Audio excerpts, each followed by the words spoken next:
এটা নির্লজ্জ দোকান কাটা এবং সনাতনী ধর্মের কলঙ্ক ছাড়া আর কিছুই না।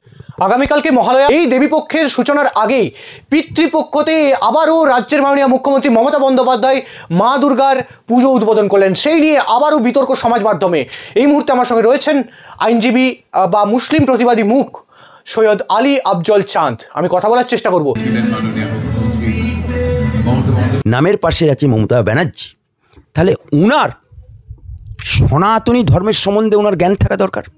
সনাতনী শুক্লপক্ষ, কৃষ্ণপক্ষ, অমাবস্যা, দেবীপক্ষ, পিতৃপক্ষ এ সম্বন্ধে ওনার জ্ঞান থাকা উচিত।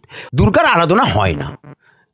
অ্যাজ যে সনাতনী ধর্মের যেটুকু আমি জানি, যেটুকু আমি পড়েছি, সনাতন ধর্ম সম্বন্ধে যেটুকু জ্ঞান উপলব্ধি করছি, যেটুকু জ্ঞান অর্জন করেছি, যে পিতৃপক্ষে মা দুর্গার আরাধনা পূজা আর্চা করা যায় না।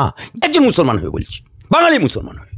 তাহলে উনি ব্রাহ্মণ ঘরের কন্যার সন্তান হয়ে যিনি নিজেকে বলে আমি সাত্ত্বিক ব্রাহ্মণ, তাহলে উনি সনাতন ধর্মকে কলঙ্কিত করে সনাতন ধর্মের আচার আচরণকে বুড়ো আঙুল দেখিয়ে কী করে পিতৃদেবের পুজো, পিতৃপক্ষে মা দুর্গার পুজোর ফিতে কাটে?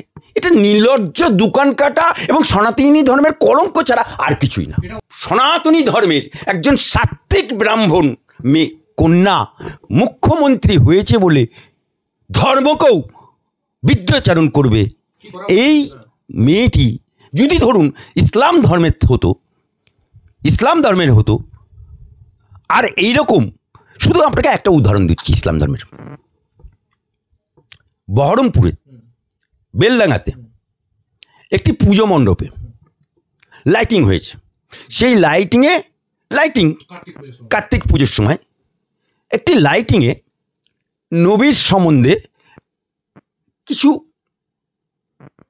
বক্তব্য, ভুল বক্তব্য হতে পারে, সেই বক্তব্যটা লাইটিংয়ে উঠা যায়, যেটার সাথে কোনো সম্পর্ক নেই। লাইটিংয়ে ভুল হতেই পারে, লাইটিংয়ে অনেক কিছু হতে, সেটাকে কেন্দ্র করে দাঙ্গা হয়ে গেল।